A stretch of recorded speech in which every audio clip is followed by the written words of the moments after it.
성경 같이 보시겠습니다. 성경 오늘은 두 군데에서 보시는데요. 첫 번째 성경은 고린도후서 5장 17절 말씀. 5장 17절 말씀. 그런즉 누구든지 그리스도 안에 있으면 새로운 피조물이라. 이전 것은 지나갔으니 보라 새 것이 되었도다. 두 번째 요한계시록입니다. 계시록 7장 14절부터 17절까지 말씀입니다. 내가 말하기를 내 주여 당신이 아시나이다 하니 그가 나에게 이르되 이는 큰 환난에서 나오는 자들인데 어린 양의 피에 그 옷을 씻어 희게 하였느니라. 그러므로 그들이 하나님의 보호자 앞에 있고 또 그의 성전에서 밤낮 하나님을 섬기매 보좌에 앉으신 이가 그들 위에 장막을 치시니라. 그들이 다시는 줄이지도 아니하며 목마르지도 아니하며 해나 아무 뜨거운 기운에 상하지도 아니하리니 이는 보좌 가운데 계신 어린 양이 그들의 목자가 되사 생명수 샘으로 인도하시고 하나님께서 그들의 눈에서 모든 눈물을 씻어 주실 것임이라. 아멘.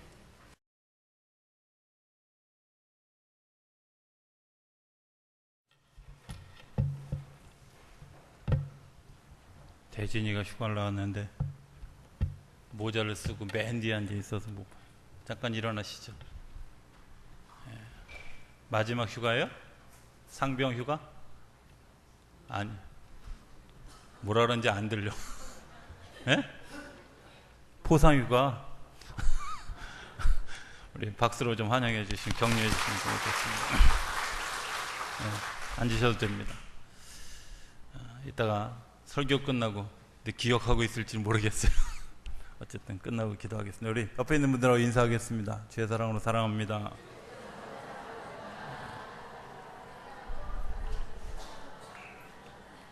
한 번 더 할까요? 우리 옆에 있는 분들하고 다시 한번 함께 예배하게 돼서 행복합니다.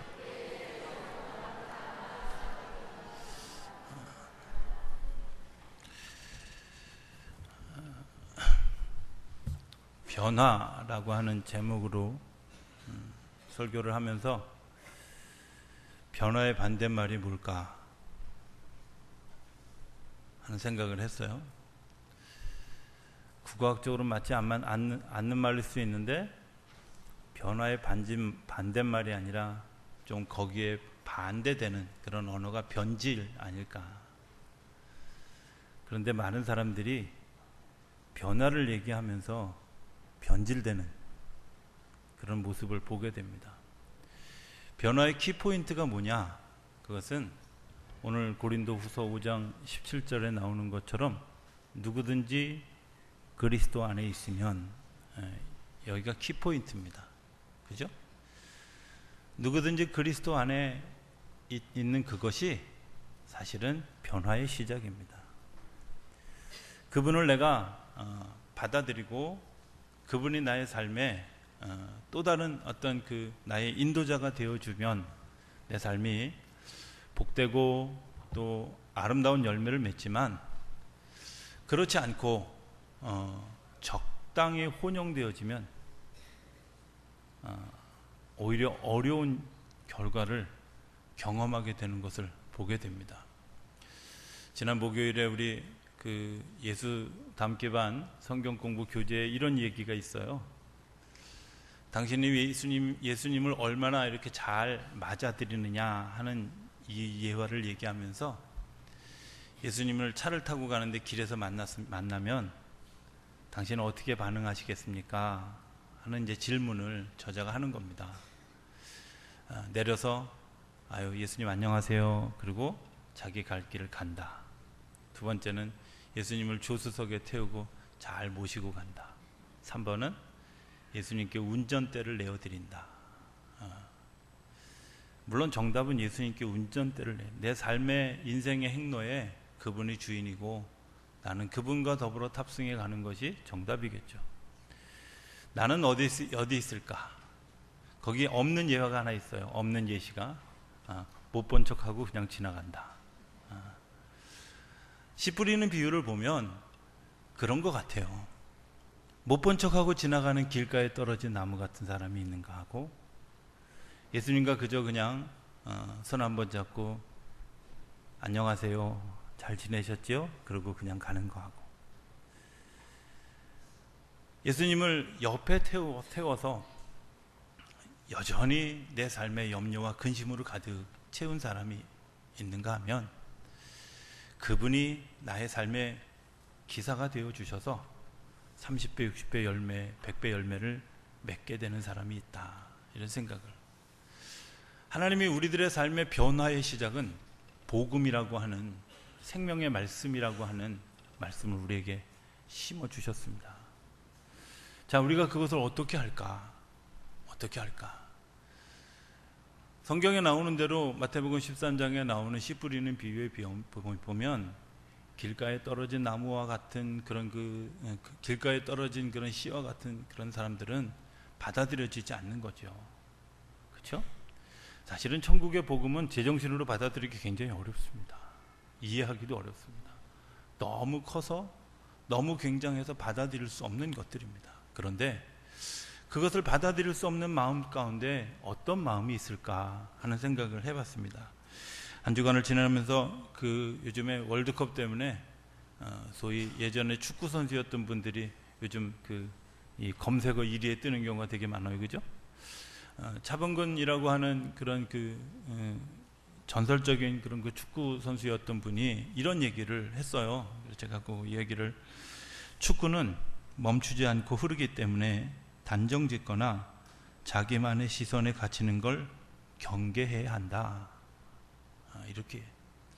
그분이 그냥 동네에서 볼 좀 좀 찬 분이 아니라 세계적으로 독일에서는 굉장히 인정받는 축구 선수였습니다. 근데 그분이 뭐라고 얘기하냐면, 축구는 멈추지 않고 흐르기 때문에 단정짓거나 갇히면 이해할 수 없는, 인생도 그런 것 아니겠습니까?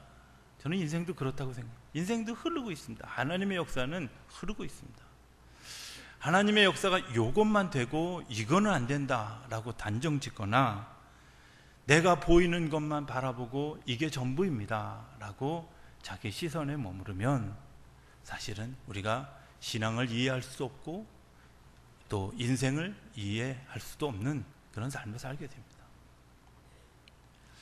씨 뿌리는 비유의 두 번째 이야기 가운데 보면, 뿌리를 내리지 못하는, 뭐 때문에? 환난과 핍박 때문에 뿌리를 내리지 못하는 이야기가 나옵니다. 저는 겨울을 되게 좋아합니다. 겨울을 좋아하는 이유는 그 안에 보이지 않는 생명력이 있기 때문에 그렇습니다. 사실 나무만 봐도 그렇지 않습니까? 나무가 봄에 막 파릇파릇하게 그 잎이 나기 시작해서 여름에 무성한 잎, 가을에 단풍, 이런 것들이 다 떨어지고 나면 사실은 죽어 있는 것 같은데, 그 안에 들어가 보면 굉장한 생명력이 있는 것을 우리가 알지 않습니까? 그 시간이 뭐 하는 시간일까? 뿌리와 그 나무가 아주 강력하게 교류하는 시간입니다. 시골에 사셔서 땔감으로 나무 떼보신 분들은 알지만, 여름 나무나 가을 나무는 불에 잘 탑니다. 근데 겨울 나무는 불에 타지 않습니다. 굉장히 불 붙이기도 어렵습니다. 이유가 뭘까? 그 안에 뿌리와 이 줄기 사이에 아주 강력한 교류가 계속 되어지고 있기 때문에 그렇습니다. 누구나 신앙생활을 하면서 은혜를 받고 난 다음에 어떤 일이 있느냐? 은혜 받고 난 다음에 반드시 어려운 일이 있습니다. 반드시 시험이 옵니다. 왜 그런 시험이 올까? 뿌리를 내리기 위해서 하나님이 우리의 삶에 관여하시는 시간입니다. 우리는 사실 순간순간 정말 넘기 어려운 시간들을 넘었습니다. 그리고 그 시간들을 지냈습니다. 그 시간들을 극복하고 지나왔습니다. 그런데 많은 사람들이 신앙생활하면서 여기서 넘어지는 사람들이 얼마나 많은지, 뿌리를 내릴 수가 없는, 내가 굉장한 역사를 보았습니다. 그 역사 뒤에 반드시 쫓아오는 게 있습니다. 그것에 뿌리 내릴 수 있는 그러한 시련이 반드시 찾아옵니다.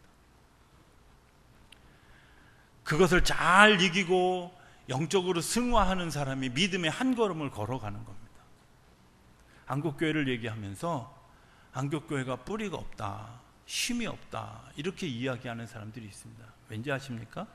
언제부터인지 모르지만 환난, 핍박, 어려움, 고난 이런 것들에 대해서 내가 그것을 수용하고 뿌리 내리는 시간으로 더 깊이 다가가는 그런 믿음의 고백들이 우리에게 없다는 거예요. 그리고 그것에 대해서 많은 사람들의 기도 보면 하나님 우리를 환난으로부터 보호해 주십시오. 환난이 오지 않게 해 주십시오. 제가 용산교회에 있을 때 한 돌집에 가서 그 아이 돌 예배를 드리는데 아이를 위해서 기도하면서 이렇게 기도했습니다. 하나님, 이 아이가 인생을 살아가면서 환난을 당해도 이길 수 있는 힘을 주시고 시험을 당해도 넘어지지 않도록 붙들어 주시고 이렇게 기도했더니 그 다음 날부터 그 부모가 내 얼굴 쳐다보는데 굉장히 싸납게 쳐다보더라고요. 시험 들었다 이거지. 그게 맞지 않습니까? 인생을 살면서 시험이 없게 해주세요. 환난이 없게, 어려움이 없게 해주세요. 여러분들 온실 속의 화초는 그럴 수 있습니다. 그러나 야생에서 자라가는 모든 꽃들은 그런 법 없습니다. 뿌리가 깊이 내려야 생명력이 있는 겁니다. 신앙생활도 마찬가지입니다. 뿌리가 깊이 내려야 신앙생활이 이루어지는 겁니다. 홍해를 건너는 사건을 우리가 경험합니다. 저는 그 홍해를 건너는 사건이 씨 뿌려지고 이제 돌짝밭으로 가는 시간이다. 그리고 그 돌짝밭에서 다시 가시밭으로 가는 시간이다. 이렇게 생각합니다. 광야에 들어가면 모든 것이 다 하늘만 쳐다볼 수밖에 없는 그런 어려운 시간입니다. 당연히 광야에 들어가자마자 생긴 문제가 물 없고요, 전쟁을 겪어야 되고요 하는 이런 일들을 다 겪었습니다. 어려운 일이죠. 이스라엘 백성들이 당연히 불평합니다. 물이 없습니다. 왜 우리를 애굽 그 좋은 땅에 살고 있는데 일로 끌고 와서 왜 우리를 이렇게 고통스럽게 하느냐고. 여러분들, 그 길은 가나안으로 가는 길입니다. 하나님의 나라로, 하나님이 약속하신 땅으로 가는 길입니다. 그 길에는 반드시 그 가나안 땅에 들어가야 될 삶을 훈련해야 되는 것들이 준비되어야 한다는 겁니다. 이스라엘 백성들이 애굽에서 갓 나오자마자 여리고성을 너희들 하루에 한 바퀴씩 돌다가 마지막 날 7바퀴 돌아라. 그러면 다 그랬을 겁니다. 에이, 제정신 아니야. 아무도 그 일에 순종하지 않았을 겁니다. 정탐꾼들의 보고에 의하면 거기 있는 아낙 자손을 비롯한 그 일곱 개 그 족속이 키가 자기들보다 굉장히 크고 그리고 그 안에 곡식물도 대단하고 그들이 우리를 볼 땐 메뚜기처럼 보인다고 하는 것이 그들의 고백이었습니다. 그렇게 센 상대들과 나가서 싸울 생각을 어떻게 할 수 있었을까? 그것은 내가 애굽에서 갓 나왔을 때는 전혀 할 수 없어요. 신앙생활 처음 시작하면 막 정말 은혜 받고 너무 좋은 것 같은데 그 다음에 어려움이 올 때 자꾸 넘어지는 이유가 뭘까? 사실 그 어려움이 뿌리를 내리는 시간이고 내가 하나님 앞에 서는 시간이라는 겁니다.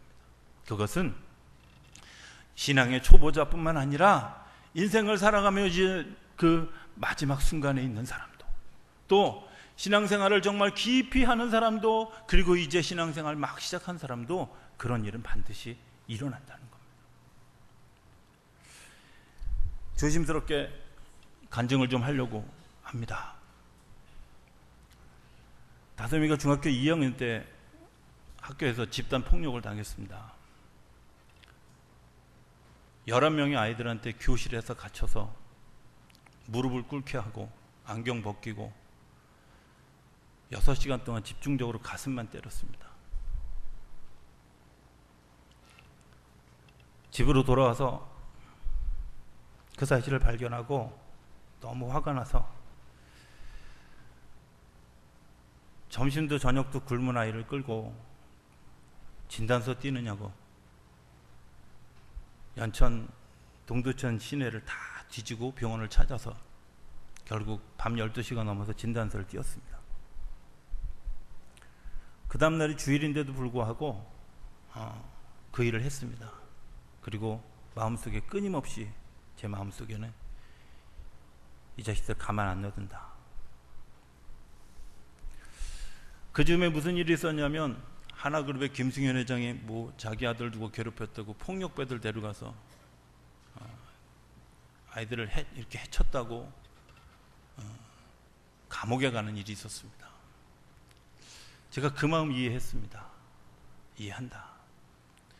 김승현 회장은 폭력배에 동원하지만 나는 나 하나라도 족하다. 방망이 하나면 족하다. 아주 이를 갈고 밤에 잠을 자지 못하고 새벽 예배를, 주일날 새벽 예배를 나갔습니다. 하나님 앞에 따졌습니다. 하나님 뭐 하셨냐고.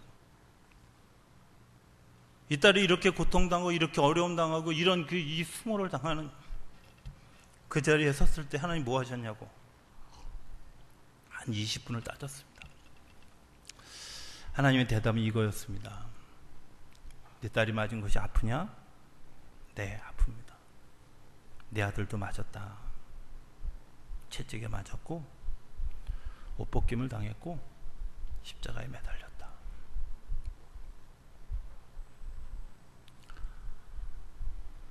용서하려고 마음을 돌이켜 먹고 그것을 실행하는 데까지 굉장히 마음이 아프고 힘들었습니다.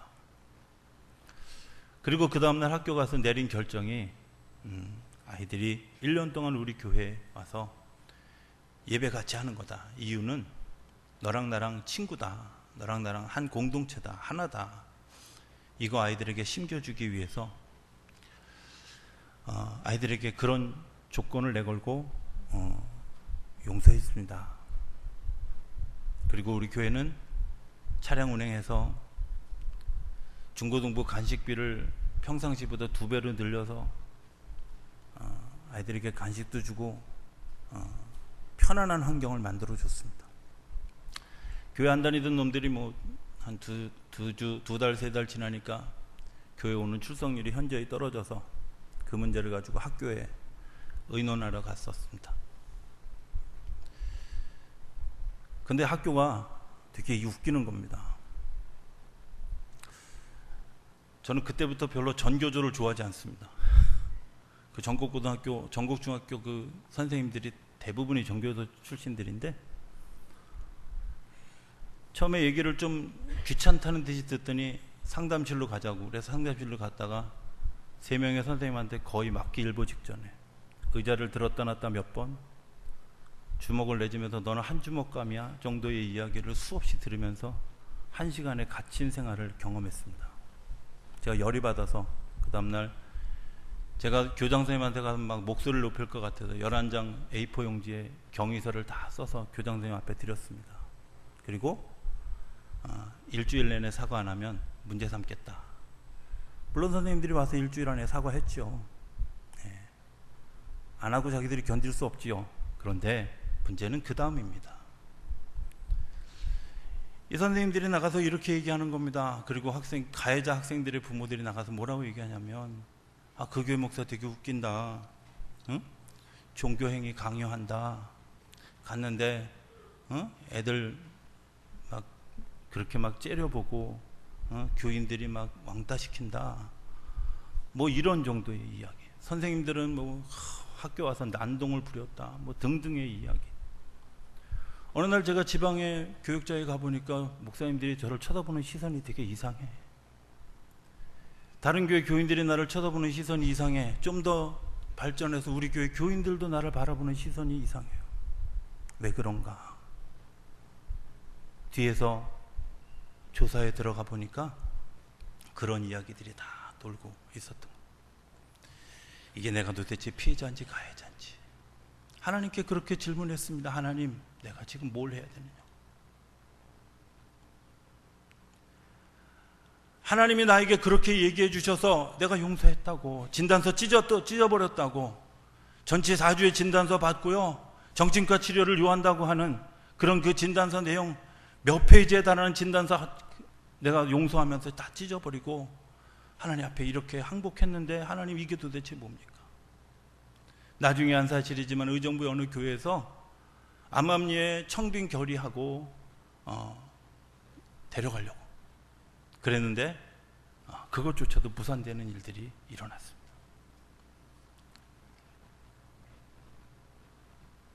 거기서 끝난 게 아니라 다솜이가 3학년 2학기, 고등학교 3학년 2학기 때 이곳으로 이사 오고 전화가 왔는데 그 3학년 1학기 때까지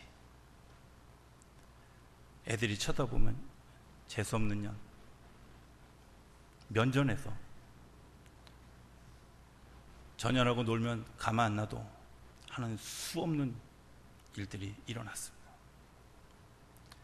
어느 날 학교 갔는데 학교 갔다 와서 울고 왔길래 왜 그러냐 그랬더니 스마트폰으로 찍어온 사진에 보니까 책상 위에 자기 책을 다 난도질해서 찢어놓고 책상 위에 펼쳐놓은 그런 그 광경을 아침에 경험했습니다. 제가 그 일을 겪으면서 제가 한 일은 내가 다솜이에 대해서, 우리 자녀들에 대해서 잘못 가르쳤구나. 내가 정말 심어줘야 될 것을 심어주지 못하고 엉뚱한 거 심어줬구나 하는 거를, 그리고 다솜이가 그 자리에서 이길 수 있도록 응원하고 지원하는 일들을 하기로 결심했습니다. 그리고 자존심에 상처 안 가도록 어떻게든 그 자리에서 이겨갈 수 있도록 도망갈 수 있었습니다. 목회자이기 때문에 제가 굳이나 교회 바꿔서 가자고 맘먹으면 얼마든지 도망갈 수 있는 환경이었습니다. 그러나 도망가지 않고 하나님이 하시는 일들을 기대하면서 견뎠습니다.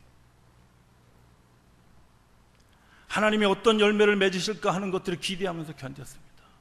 그렇게 기대할 때 하나님이 그 사건이 일어나고 나서 한 두세 달 후에 안드레 잭슨 목사님 집회에 가게 되어졌고 다솜이가 그 반주를 하게 되어졌을 때 반주하는 애를 굳이 끌어내서 이렇게 기도하셨습니다. 내가 그 사건, 내가 그 아픔을 겪는 일들 내가 보았다. 내가 그 자리에 있었다. 내가 너를 사랑했다. 그리고 내가 앞으로 천상의 음악을 하게 될 것이다. 그 천상의 음악을 하게 되는데 그 경험들이 내가 그 천상의 음악을 하는 귀한 베이스가 될 것이다. 약속해 주셨어요. 이번에도 오셔서 그 기도해 주셨다고 그래요.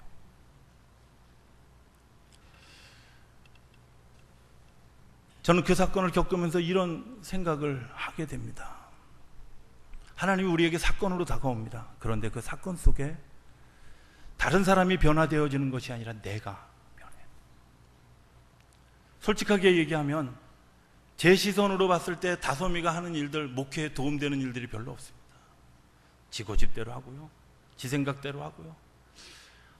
그냥 생각 같아서는 한번 줘받고 싶은 그런 마음이 들 때가 얼마나 많은지. 근데요, 상처 입은 그 아이의 마음을 제가 어떤 때 이렇게 물끄러미 쳐다보고 있으면 그때 좌절하지 않고 주저앉지 않고 지금까지 견뎌줘서 고맙다, 살아줘서 고맙다, 네가 극복하고 일어나줘서 고맙다 하는 생각을 하게 됩니다. 그러면서 제가 느낀 것이 있습니다. 하나님이 나를 얼마나 사랑하는지를 알았습니다. 뿌리 내리게 하기 위해서 혹독한 겨울을 지나게 한다는 사실을 알았습니다. 그 뿌리 안에 내가 든든히 서고 나니까 그 다음에 어떤 시련이 오고 어떤 어려움이 와도 하나님이 이 사건 속에서 나에게 말씀해 주시는 것이 있구나, 하나님이 이 사건 속에서 나를 이끌고 가는 것이 있구나, 하나님이 이 사건 속에서 나에게 하나님의 마음을 알게 하는구나 하는 것들을 경험하게 됩니다. 오늘 구지나 성경 뒤를 제가 요한계시록 7장 14절에서 17절의 말씀을 하나 더 추가를 했습니다.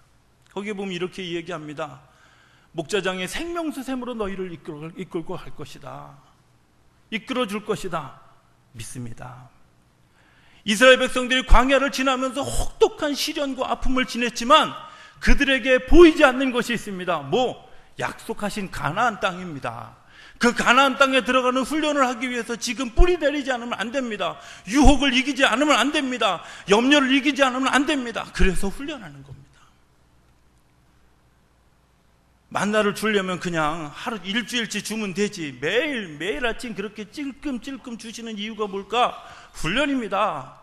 왜 구름기둥 불기둥 밑에만 꼭 있어야 되는가? 훈련입니다. 훈련이기 때문에, 그것이 가나안 땅에 들어가서 내가 얻을 수 있는 생명의 열매를 가져가는 훈련이기 때문에 그 자리에 있는 겁니다. 왜 영적 싸움을 싸워야 됩니까? 훈련이기 때문에 그렇습니다. 변화는 그리스도 안에 있는 사람들이 그 삶의 훈련을 통해서 열매 맺는 겁니다. 성경은 이렇게 얘기합니다. 씨 하나가 땅에 떨어져 죽지 아니하면 하늘 그대로 있고 죽으면 많은 열매를 맺는다. 우리 인생이라고 하는 그 인생의 그 밭에 하나님의 복음의 씨가 뿌려졌습니다. 내 인생에 있는 그런 그 수많은 질곡과 아픔들이 거기서 뒤섞여서 열매를 맺는 겁니다. 어느 날 이런 생각을 해봤습니다. 이어령이라고 하는 분이 이른이 넘어서 세례를 받고 책을 썼습니다. 책을 썼는데 그 많은 목사님들이 그 목사님 그 글이 참 너무 좋다고. 제가 처음에는 솔직히 거부 반응이 있었습니다. 제가 사실은 세례 받기 전에 이어령 교수를 되게 좋아해서 그분의 책들을 굉장히 많이 읽었었는데 오히려 예수 믿고 나서는 제가 잘 안 읽으려고. 왜? 자기가 인제 세례 받은 사람이 내가 52년 예수 믿은 사람의 이 깊이를 지가 어떻게 알아? 이런 마음이 사실 솔직하게 있었어요. 잘 안 읽다가 어느 날 그 책을 사서 읽고 제가 너무 놀랐습니다. 그리고 하나님께 질문했습니다. 어떻게 이렇지요? 그때 깨달은 것입니다. 내 인생이라고 하는 그 밭에 하나님의 거룩한 생명의 씨가 뿌려졌습니다. 그런데 그것이 내 전 인생과 결합되어져서 열매를 맺는 겁니다. 어쩌면 우리가 하나님의 생명의 열매를 맺지 못하는 이유가 뭘까? 내 전 인생이 같이 죽어지지 않는 겁니다. 뒤섞여지지 않는 겁니다. 그리고 사건을 사건만으로 보고 역사를 역사만으로 보고 그것이 나와 관계없는 하나의 히스토리로 우리의 삶을 자꾸 시선을 비껴가기 때문에 우리가 그 일들을 경험할 수 없는 겁니다. 마지막 순간을 이야기합니다. 목자장이 와서 생명수 샘으로 우리를 인도해 가실 거다. 생명수 샘으로 우리의 삶을 지금 인도해 가고 있습니다. 여러분들 억울한 일 겪습니까? 훈련입니다. 잘 이기십시오. 뿌리를 내리십시오. 봄이 되면 그 안에서 싹이 날 겁니다. 꽃이 피게 될 겁니다. 하나님이 열매 맺게 하실 겁니다. 여러분들 안에 유혹이 있습니까? 잘 이기십시오. 여러분들 이길 수 있도록 하나님께 기도하십시오. 왜? 그걸 이겨야만 생명수 샘으로 인도하시는 주님의 역사를 경험할 수 있습니다. 다시 이런 질문을 한 적이 있습니다. 하나님 이 눈물을 어떻게 하시려고 그러십니까? 그 뒤에 바로 나오더라고요. 하나님께서 내 눈물을 씻어 주실 거라고. 억울하십니까? 이런 경험을 하게 됩니다. 내가 내 눈물을 닦는 것과 누군가 다가와 손수건을 내미는 것과는 전혀 다른 감동이 있습니다. 주님께서 내 눈물을 닦아주시기 위해서 다가오셨다. 준비하고 계시다. 민수기의 히브리어 책 제목은 광야에서입니다. 우리는 숫자를 씌었다. 백성민자 수 숫자를 써서 처음에도 숫자를 세고 끝에도 숫자를 세서 이 숫자가 변하지 않았다는 거 얘기하느냐고 민수기라고 이렇게 보통 번역하는데 히브리어의 책 제목은 광야에서입니다. 민수기는 광야에서 되어진 이야기를, 이 광야를 지나야 가나안 땅에 가는 겁니다. 이 광야를 지나야 여호수아가 시작되어지는 겁니다. 우리가 이 광야를 지나고 있습니다. 그리고 하나님이 우리의 삶을 인도해 가십니다. 거친 광야에 있든 목마른 자리에 있든 정말 끊임없이 인내를 요구하는 그런 그 삶의 자리에 있든 간에 하나님이 우리의 삶을 인도해 가고 있다는 사실을 기억하실 수 있게 되길 바랍니다. 주님이 우리의 삶을 인도해 간다고 하는 사실이 분명해졌을 때 하나님이 우리에게 주시는 사명을 더 깊이 이해할 수 있게 되리라 믿습니다. 요한계시록을 쓴 요한은 예수님의 제자들이 다 순교했는데 마지막까지 오래 살았던 제자입니다. 요한의 제자였을 때 별명이 뭔지 아십니까? 우레의 아들입니다. 우레의 아들. 무슨 뜻인지 잘 모르죠? 예. 성질이 개떡 같았다 이런 말입니다. 번개치고요. 어떤 사람이 우리 집 사람이 어떤 사람에게 우리 목사님은 비행기라고, 그냥 언제 뜰지 모르는 비행기라고 그랬더니 맞받아치는 사람이 그랬다는 거야. 아이고 그래도 목사님은 좀 낫다고. 우리 집은 로켓이라고. 못 알아듣는 사람은 못 알아듣습니다. 근데 있잖아요, 여러분들 그렇습니다. 로켓이든 비행기든 간에 요한의 삶이 번개치는 것 같은 그런 그 우레의 아들이었습니다. 그런데 요한이 요한복음을 쓰면서 계속 이야기하는 것입니다. 예수님이 사랑하는 자가, 예수님이 사랑하는 자가. 자기를요 가장 사랑하는 자로 표현합니다. 그런데 그 요한이 다 예수님의 제자들이 순교하는데 마지막까지 남아서 마지막에 반모섬에서 요한계시록을 쓰는 그 수난을 겪는 그 자리까지 생명을 연장하면서 땅에 있게 하셨습니다. 이유가 뭔지 아십니까? 요한 1, 2, 3서를 통해서 요한이 그렇게 고백합니다. 사랑 없는 이 땅에서 사랑하는 자로 살아가는 삶의 모습을 요한을 통해서 보여주시는 겁니다.